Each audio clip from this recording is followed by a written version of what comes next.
Gravity energy storage system एक नई technology है जो कि सिंपल फिजिक्स पर काम करती है। मतलब ग्रेविटी का यूज़ करके एनर्जी स्टोर और रिलीज करती है।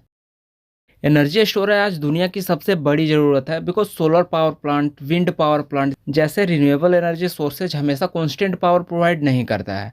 इस टाइप के एनर्जी जनरेटिंग प्लांट में कभी ज़्यादा इलेक्ट्रिसिटी प्रोड्यूस होती है तो कभी कम इलेक्ट्रिसिटी प्रोड्यूस होती है। इलेक्ट्रिसिटी जनरेशन स्टेबल नहीं रहता है। इस इम्बैलेंस को स्टेबल करने के लिए एनर्जी स्टोरेज की रिक्वायरमेंट होती है। सो एनर्जी को स्टोर करने का एक बेहतर तरीका है ग्रेविटी एनर्जी स्टोरेज सिस्टम। यह system basically potential energy formula पर बेस्ड होता है, that is E is equal to mgh, where m is the mass, g is the gravity, where gravity constant is 9.81 and h is the height. इसको हम लोग example से समझते हैं। मान लीजिए 2 kg का पत्थर 5 मीटर ऊंचाई पर रखा हुआ है and according to E is equal to mgh, mass है 2 kg, ग्रेविटी कॉन्स्टेंट हो जाएगा 9.8 एंड h का वैल्यू है 5 मीटर। सो E का वैल्यू होगा 98 जूल। मतलब 2 kg के पत्थर को जब हम लोग 5 मीटर ऊंचाई पर रखेंगे तो उस पर 98 जूल का पोटेंशियल एनर्जी स्टोर होगा। एंड उसी पत्थर को अगर 10 मीटर ऊंचाई पर रखेंगे तो पोटेंशियल एनर्जी दुगनी हो जाएगी, मतलब 196 जूल हो जाएगा। सो मास और हाइट जितना बड़ा होगा उतनी ज़्यादा एनर्जी स्टोर होगी। इस सिस्टम में यूज होने वाले कुछ मेन कंपोनेंट्स को हम लोग देख लेते हैं। फर्स्ट है हैवी मास। एज हैवी मास जनरली कंक्रीट ब्लॉक्स का यूज किया जाता है, अदरवाइज कंटेनर में बालू एंड मिट्टी को कंटेन किया जाता है जिससे मास इंक्रीज हो सके। दूसरा है होइस्ट और पुली सिस्टम या फिर क्रेन का भी यूज किया जाता है उस कंक्रीट ब्लॉक को ऊपर ले जाने के लिए एंड एनर्जी रिलीज करते टाइम कंक्रीट ब्लॉक को नीचे लाने के लिए होइस्ट या फिर पुली सिस्टम का यूज किया जाता है। Motor generator system. Motor generator system का एक अरेंजमेंट अरेंज रहता है। जब कंक्रीट ब्लॉक को ऊपर हाइट पर ले जाना रहता है तो उस टाइम मोटर इलेक्ट्रिसिटी के हेल्प से हैवी मास को ऊपर लिफ्ट करता है एंड जब पोटेंशियल एनर्जी काइनेटिक एनर्जी में कन्वर्ट होती है तो उस टाइम जनरेटर इलेक्ट्रिसिटी जनरेट करती है। नेक्स्ट है control system and sensors. Smooth operation और इफिशियंसी मेंटेन करने के लिए sensors and controlling device installed रहता है। लास्ट है सपोर्ट स्ट्रक्चर और टावर। ब्लॉक को उठाने के लिए और फिर बोल सकते हैं लटकाने के लिए स्ट्रॉन्ग स्ट्रक्चर बनाया जाता है। स्ट्रक्चर को बनाने के लिए जनरली स्टील का यूज़ किया जाता है। Working of gravity energy storage system. Gravity energy storage system का जो वर्किंग है वो मेनली 2 स्टेप में कंप्लीट होता है। फर्स्ट स्टेप है एनर्जी स्टोरेज। जब power plants extra electricity generate करती है, like wind power plant, hydro power plant और सोलर पावर प्लांट, तो उस एक्स्ट्रा एनर्जी को मोटर में सप्लाई देते हैं एंड उस मोटर के हेल्प से कंक्रीट ब्लॉक को, जो कि हैवी मास है, उसको ऊपर उठाया जाता है ताकि पोटेंशियल एनर्जी के फॉर्म में एनर्जी स्टोर हो सके। सिंस मोटर पुली सिस्टम से कनेक्टेड है जिसके हेल्प से हैवी मास जो कि कंक्रीट ब्लॉक का बना हुआ है उसको ऊपर लिफ्ट किया जाता है। इस स्टेप में इलेक्ट्रिकल एनर्जी पोटेंशियल एनर्जी में कन्वर्ट होती है और बोल सकते हैं ग्रेविटेशनल एनर्जी में कन्वर्ट होती है। जब हैवी वेट वाले कंक्रीट को हम लोग हाइट पर रखते हैं तो उस पर पोटेंशियल एनर्जी आ जाता है। मतलब अब उसको नीचे लाने के लिए अलग से सप्लाई प्रोवाइड नहीं करना पड़ेगा, उसमें स्टोर्ड पोटेंशियल एनर्जी खुद से काइनेटिक एनर्जी में कन्वर्ट हो जाएगी। इसको स्टोरेज फेज भी बोला जाता है क्योंकि जो हैवी मास है वो एक हाइट पर लिफ्ट हो चुका है। जब तक कंक्रीट ब्लॉक ऊपर है तब तक उस पर पोटेंशियल एनर्जी स्टोर्ड रहेगा। ग्रेविटेशनल एनर्जी स्टोरेज सिस्टम का यूज़ कर रहे हैं, सो यहाँ पर कोई केमिकल रिएक्शन नहीं होता है लाइक अ बैटरी, इसलिए इस टाइप के एनर्जी स्टोरेज सिस्टम का लाइफ ज़्यादा होता है एज वेल एज लॉसेज भी कम होती है। सेकेंड स्टेप है डिस्चार्जिंग मोड।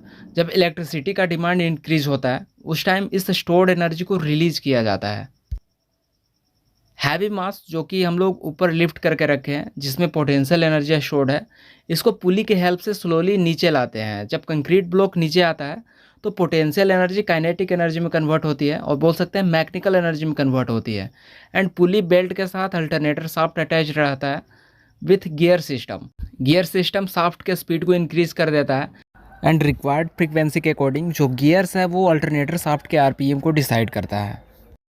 सो जब कंक्रीट ब्लॉक नीचे आ रहा होता है उस टाइम अल्टरनेटर का शाफ्ट रोटेट करता है एंड अल्टरनेटर को जब मैकेनिकल इनपुट मिलती है तो आउटपुट में इलेक्ट्रिकल एनर्जी प्रोड्यूस होती है एंड उस जनरेटेड इलेक्ट्रिसिटी से डिमांड ऑफ इलेक्ट्रिसिटी को फुलफिल किया जाता है।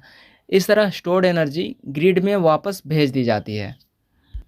इस टाइप के सिस्टम के अगर एडवांटेजेस की बात करें तो सबसे पहला है लॉन्ग लाइफ। इस टाइप के सिस्टम को 30 से 40 साल तक कंटिन्यू चलाया जा सकता है। Gravitational energy storage system eco friendly system होता है। इसमें कोई हार्मफुल केमिकल नहीं होता है, लाइक अ बैटरी। जब हम लोग बैटरी में एनर्जी को स्टोर करते हैं तो बैटरी केमिकल रिएक्शन के कारण एनर्जी को स्टोर करती है, जिसको हम लोग लॉन्ग टाइम तक स्टोर करके नहीं रख सकते हैं। पर ग्रेविटी एनर्जी स्टोरेज सिस्टम में सिंपली हम लोग हैवी मास को ऊपर लिफ्ट कर देते हैं एंड लॉन्ग टाइम तक उस एनर्जी को स्टोर करके रख सकते हैं जब तक कि एनर्जी की रिक्वायरमेंट इंक्रीज नहीं होती है। नेक्स्ट है लो मेंटेनेंस। इसमें मैकेनिकल सिस्टम इम्प्लीमेंट किया जाता है, इसलिए लो मेंटेनेंस की रिक्वायरमेंट होती है। इस सिस्टम का यूज छोटे विलेज लेवल से लेकर बड़े ग्रिड लेवल तक यूज कर सकते हैं। नेक्स्ट है quick response. Gravity energy storage system quick response provide करता है। जब भी डिमांड ऑफ इलेक्ट्रिसिटी इंक्रीज होती है तो इंस्टेंटली इलेक्ट्रिसिटी जनरेट करके डिमांड को फुलफिल किया जा सकता है with the help of gravity energy storage system. इसका भी कुछ लिमिटेशंस है, लाइक हाई इनिशियल कॉस्ट। देखिए, जब भी हम लोग फर्स्ट टाइम इसको इंस्टॉल करेंगे तो स्ट्रक्चर बनाने में या फिर कंक्रीट ब्लॉक बनाने में काफ़ी खर्च लगता है। नेक्स्ट है स्पेस रिक्वायरमेंट। बड़े टावर को इंस्टॉल करने के लिए एक लार्ज स्पेस की रिक्वायरमेंट होती है। एक बैटरी के कंपैरिजन में ग्रेविटेशनल एनर्जी स्टोरेज सिस्टम में एनर्जी डेंसिटी कम होती है। There are different application of this system. Renewable energy integration like solar and wind farm के साथ इसका यूज़ किया जाता है। जहाँ पर बैटरी स्टोरेज काफ़ी मुश्किल होती है, वहाँ पर इस टाइप के सिस्टम को इंस्टॉल करके एनर्जी को स्टोर किया जा सकता है एंड रिक्वायरमेंट के अकॉर्डिंग इलेक्ट्रिसिटी जनरेट हो सकती है। ग्रिड बैलेंसिंग के लिए इस टाइप के सिस्टम का यूज़ किया जाता है। नेक्स्ट है इंडस्ट्रियल बैकअप पावर। इंडस्ट्रीज़ में बैकअप पावर के रूप में हम लोग इस टाइप के सिस्टम को इंस्टॉल करते हैं। जब इंस्टेंटली पावर की रिक्वायरमेंट होती है तो स्टोर्ड एनर्जी रिलीज होती है एंड इलेक्ट्रिकल पावर इंडस्ट्रीज़ में सप्लाई होती है। अगर हम लोग ग्रेविटी एनर्जी स्टोरेज सिस्टम की बात करें तो इस टाइप का सिस्टम सिंपल फिजिक्स पर बेस्ड है, लेकिन इसका इम्पैक्ट फ्यूचर एनर्जी सेक्टर में बहुत बड़ा हो सकता है। यह क्लीन, लॉन्ग लास्टिंग और सस्टेनेबल सॉल्यूशन है इलेक्ट्रिसिटी स्टोरेज के लिए। आपके अकॉर्डिंग कौन सा सिस्टम बेहतर हो सकता है, ग्रेविटी एनर्जी स्टोरेज सिस्टम या फिर battery energy storage system? Comment में आप अपना आंसर लिख सकते हैं। तो इस तरह से कोई भी टॉपिक को अगर आप इजी वे में समझना चाहते हैं तो चैनल को सब्सक्राइब कर लें और बेल आइकन को भी प्रेस कर लें ताकि वीडियोज आप तक पहुंच सकें।